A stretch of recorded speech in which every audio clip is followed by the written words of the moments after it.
Le trou du diable, partie 1. Tu dois reconnaître, mon cher André, que vos coutumes sont bien moins strictes que les nôtres, en ce qui concerne la vie communautaire et l'organisation de la famille, tout au moins. Rien n'est plus faux, mon cher Marco. Je puis admettre que nos usages diffèrent sur bien des plans, quant aux détails surtout, mais le fond reste le même. Lorsque des gens issus de régions ainsi différentes et éloignées que peut l'être celle des ressortissants du Kasaï, région du centre de la RDC, et des originaires du Bas-Congo, région du sud de la RDC, se retrouvent dans le bassin qu'est la capitale, Kinshasa, RDC, il leur arrive d'entamer d'interminables polémiques pour vanter les mérites de leur mode de vie respectif. Et lorsqu'un mariage est envisagé entre les représentants de ces deux ethnies, l'acharnement des parties en présence peut faire rebondir la palabre pendant des jours, voire des semaines, avant qu'un terrain d'entente ne soit trouvé pour autoriser l'union de deux jeunes impatients. La discussion qui opposait le Muyombe, personne originaire du Bas-Congo, région du sud de la RDC, du Muluba, personne originaire du Kasaï oriental, région du centre de la RDC, et à laquelle j'assistais en spectateur impartial et désintéressé, avait démarré à propos d'un de ces mariages entre clans différents qui venaient de se célébrer dans la capitale. Union pour laquelle s'était passionnée l'opinion des deux communautés dont deux amis étaient les champions. Si le premier protestait avec vigueur de la pureté des mœurs de sa région, le second apportait le même entêtement à démontrer l'excellence de celle de ses origines. D'ailleurs, ajoutait-il pour mieux étayer sa thèse, il existe une plus grande connaissance chez les jeunes de chez nous pour ce qui est de la constitution du couple, c'est bien connu. Ainsi, il n'est pas rare de trouver chez vous un neveu qui épouse sa tante, un homme qui s'unit à deux sœurs et autres horreurs absolument impensables chez vous, gens du Sud. Nous les considérons comme pratiques criminelles qui attirent la vengeance sur la tête des coupables, si ce n'est sur le clan tout entier. « Oh là ! L'ami Marco, intervint l'autre, il me semble que tu y vas trop fort. À ma connaissance, jamais un oncle n'a épousé sa propre nièce dans notre région, ni une tante son neveu. Ce sont là des monstruosités qui ne se présentent pas plus chez ceux du centre que ceux du sud. Toutefois, pour être tout à fait franc, je t'avoue connaître un cas précis où des cousins se sont trouvés dans l'obligation de se marier. Ah, il me semblait bien. J'ajoute qu'il s'agissait d'un mariage tout à fait exceptionnel, en raison des circonstances particulièrement tragiques qui avaient poussé les partenaires dans les bras l'un de l'autre. Je m'en vais d'ailleurs vous raconter leur histoire, elle vaut la peine d'être entendue. Ceci se passait en 1964, au temps de la grande rébellion muleliste, partisan de Pierre Mulele, celle qui a excité les frères de ce pays à s'entretuer au nom d'une idéologie importée, laquelle cherchait à s'implanter par le feu et le sang au sein de notre jeune nation. Léonard Tchit avait refusé d'abandonner la maison. Ses parents et ses amis avaient eu beau insister pour le faire monter dans le camion qui devait les emporter loin de la zone dangereuse, mais le jeune universitaire s'était buté. Il voulait voir de ses yeux l'arrivée des premiers guerriers Simba, rebelles. Secrètement aussi, mais cela, il n'avait osé l'avouer aux siens. Il communiait avec les idées de ces rebelles qui prétendaient lutter contre la corruption du régime et ses honteuses compromissions avec le capitalisme international. Acquis par sa formation autant que par ses convictions aux idéaux révolutionnaires, Léonard avait attendu sans appréhension cette rencontre avec les premières vagues mulelistes, partisans de Pierre Mulel, devant lesquels pliaient avec une étonnante facilité les rangs de la valeureuse armée nationale. Il fut l'un des premiers à ovationner les redoutables guerriers aux peaux de léopard, en qui il voyait les libérateurs du peuple opprimé par les politiciens locaux. Lui et une poignée d'autres sympathisants avaient formé la haie, le long de l'artère principale, poussant des cris de bienvenue et agitant frénétiquement des palmes au passage de ces hommes à demi nus réputés invincibles. Vive Lumumba, vive Mulele. clamait Léonard Tchité d'une voix enrouée par l'émotion.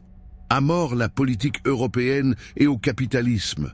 À mort aux exploiteurs étrangers, hurlaient ses compagnons.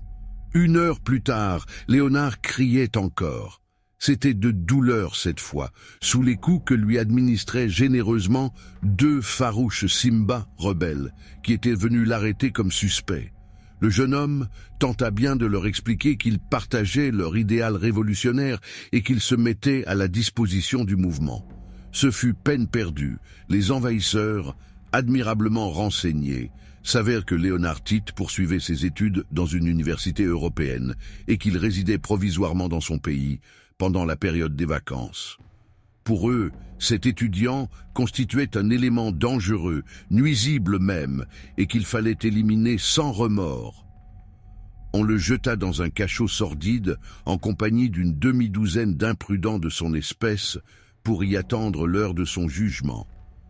À ce moment seulement, il comprit son erreur et chercha le moyen de se soustraire, avant qu'il ne fût trop tard, à la vigilance de ses gardiens.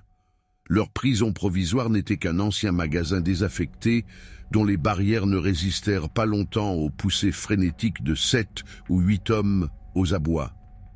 L'unique gardien, posté en sentinelle devant la porte à laquelle il tournait le dos, ne s'aperçut de leur fuite qu'en entendant un craquement suivi d'une galopade dans la ruelle proche. Il ouvrit la porte, vit la cloison enfoncée, franchit la brèche à son tour et déchargea son fusil dans la direction approximative qu'avaient prise les fuyards. 2 étaient déjà trop tard, nos gaillards étaient loin. Comme la nuit tombait, il y avait peu de chances de leur remettre la main dessus avant le lendemain matin, si jamais on retrouvait leur piste. L'agglomération, à vocation essentiellement commerciale et agricole, comptait une bonne centaine de maisons d'habitation et de magasins. Elle s'étalait en bordure de la savane, de part et d'autre de la route qui, venant du fleuve, montait par une longue rampe sinueuse vers le plateau tout proche, au centre duquel avait été construite l'usine de traitement du coton et ses nombreuses dépendances. À mi-côte, dans un creux naturel tapissé de broussailles et semé de bouquets de bambous, se nichait un tout petit village, ou plutôt un hameau, constitué d'une quinzaine de huttes misérables qu'habitaient les plus pauvres de la région. Une femme d'une 40aine d'années, n'ayant plus toute sa tête, vieillie avant l'âge par les malheurs et les privations, se cachait dans l'une de ces sombres maisonnettes en compagnie de sa fille, une adolescente qui lui servait à la fois de guide, de garde-corps, de servante, d'esclave et de chien de garde. C'est à cette porte que Léonard Tchit s'en alla frapper et y trouver refuge, n'osant regagner la maison de ses parents qui étaient, selon toute vraisemblance, surveillés sinon occupés par les rebelles. S'il se hasardait à aller réclamer l'hospitalité en ces lieux peu accueillants, c'est pour la simple raison que la folle était la demi-sœur de son père. « Entre vite, Léo !» fit sa cousine Albertine. « Maman est encore dans son mauvais jour. Elle ne reconnaît plus personne et s'imagine qu'on veut la tuer. »« Y a-t-il ici un endroit sûr pour me cacher ?» demanda l'homme essoufflé. « J'ai les rebelles après moi. » La jeune fille le mena à l'arrière de la hutte où avait été aménagée une soupente pour stocker le bois de chauffage.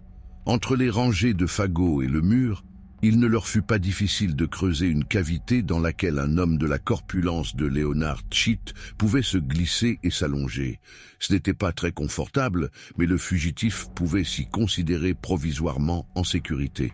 « Si jamais il venait te chercher jusqu'ici, » ajouta Albertine, « tu pourrais encore leur échapper en te laissant glisser dans le ravin. C'est tout près d'ici, à moins de 20 pas. » Tout l'arrière du village donnait en effet sur une dénivellation d'1,5 kilomètre de diamètre, s'étendant jusqu'aux premières maisons de l'agglomération d'en bas, profonde en moyenne de 20 à 30 mètres, parfois plus. Cette cuvette aux bords escarpés, au fond de laquelle scintillait, à demi étouffée par une végétation tropicale luxuriante, un petit lac aux reflets changeants, était connu de tous les gens de la région sous le nom de Trou du Diable. Léonard Tchit remercia sa cousine, lui souhaita la bonne nuit et se terra dans sa cachette. Étendu sur son lit de bois mort, la tête calée entre 2 bûches rugueuses, Il avait une vue plongeante sur le gouffre obscur dans lequel la nuit était tombée bien avant le coucher du soleil. Le trou du diable! Que de romans n'avait-on déjà brodé autour de ce lieu maléfique, hanté par des esprits vengeurs, déclaraient les uns, repère des mauvais garçons, affirmaient les autres. En réalité, il s'agissait d'une sorte de vallon encaissé, creusé par l'érosion dans un pli naturel du terrain, entre le plateau et la savane, et fermé à son extrémité par la route qui le dominait encore de plus de 10 mètres. En son centre, une source claire alimentait un large bassin aux parois de ciment, dont le trop-plein donnait naissance à un minuscule ruisseau qui passait sous la route par une canalisation vétuste, royaume des rats et autres bêtes immondes. On avait accès à ce réservoir, en partant de la route, par un dangereux sentier empierré qui dégringolait en lacets capricieux et difficiles jusqu'au fond de la cuvette. C'est ce chemin qu'empruntaient certaines personnes audacieuses qui allaient puiser jusque dans ces lieux maudits, la précieuse eau potable dont s'alimentaient la plupart des habitants de la localité quand leurs réserves d'eau de pluie venaient à manquer. L'entreprise était certes périlleuse, car se tenir debout sans trébucher sur cette piste étroite et glissante constituait déjà un exploit. La descendre, et surtout la remonter, avec un saut en équilibre sur la tête, devenait un véritable exploit. Peu nombreux étaient ceux qui y parvenaient. Outre les difficultés naturelles d'accès, il fallait encore vaincre l'atmosphère lourde, moite et angoissante qui régnait dans le trou du diable. Il y avait lieu de tenir compte également des serpents, des scorpions, des tarentules, voire de quelques couples de carnassiers solitaires qui peuplaient cet endroit inhospitalier. Bref, le trou du diable n'avait pas bonne réputation et ceux qui s'y aventuraient n'avaient pas l'habitude de s'en vanter. Les yeux braqués vers les mystérieuses profondeurs noyées de la nuit, Leonard Schitt se revoyait sur le petit pont de la route, alors qu'il n'avait encore que 12 ans, interrogeant avec une crainte superstitieuse les sombres fondations de la cuvette maudite, s'attendant à en voir surgir quelque animal fabuleux. Avant qu'il ne s'en rendît compte, l'homme qui sentait ses paupières s'alourdir bascula dans un sommeil profond, sans se soucier des dangers éventuels. Des cris et des coups sourds réveillèrent brutalement Leonard Schitt.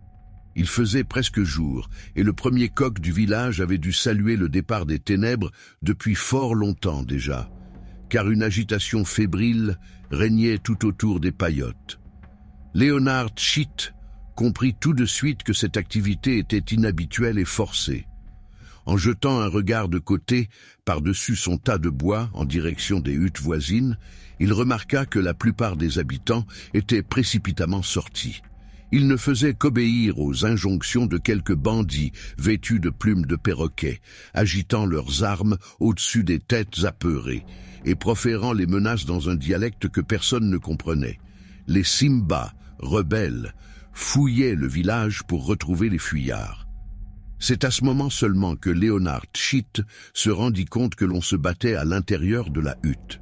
Il se releva, indécis, sur ce qu'il devait faire. Fuir ou se précipiter au secours de la folle et de sa fille, molestées par les brigands. Avant qu'il ait eu le temps de prendre une décision, Leonard Schitt vit surgir une forme bondissante qui fonçait vers le ravin. C'était Albertine à demi nue dont les joues et les épaules étaient rouges de coups et qui réprimait à grande peine des sanglots convulsifs. En passant près de la réserve de bois, elle attrapa Leonard Schitt par la main et le tira après elle vers le trou du diable. En quelques foulées, ils furent au bord du gouffre et, après une brève hésitation, s'y jetèrent les pieds devant, toujours fermement accrochés l'un à l'autre. 2 soldats rebelles les serraient de près. Ils s'arrêtèrent d'extrême justesse au bord de l'abîme, en sondèrent les vertes profondeurs d'un œil aigu, avant de lancer une volée de flèches dans le feuillage qui s'était refermé sur les fugitifs. Mais connaissant eux aussi la sinistre réputation des lieux, les guerriers n'insistèrent pas davantage, estimant que le couple n'avait aucune chance de s'en sortir. Ils firent demi-tour pour aller poursuivre leur pillage dans les cases désertées par leurs propriétaires. Cela faisait plus de 8 jours qu'Albertine et son cousin Léonard avaient été avalés par le trou du diable. Nul n'avait plus entendu parler d'eux depuis. Les rebelles avaient raconté partout que les deux désespérés s'étaient jetés d'une hauteur de 30 mètres dans cette tombe végétale et que leur corps avait dû se disloquer contre les branches des arbres qui les avaient happés au passage. Le vallon était apparemment désert, aucun mouvement, aucune agitation suspecte ne s'y manifestait. C'est ce soir-là pourtant que Leonard Cheat, vivant mais tout contusionné et les vêtements en lambeaux, essaya de se hisser hors du ravin. Il cherchait à se procurer de la nourriture et des médicaments. 100 fois, il tomba, glissa, se releva sur l'étroite piste qui grimpait vers la route. 100 fois, il faillit se rompre le cou en perdant l'équilibre sur l'étroite corniche qui surplombait le vide. Finalement, il accomplit le reste du trajet en se traînant sur les genoux et les coudes. Arrivé à proximité de la sortie, il constata que le passage était impraticable. Les rebelles avaient bloqué l'accès au sentier au moyen d'un gigantesque tronc d'arbre qu'ils avaient roulé tout au bord de la route.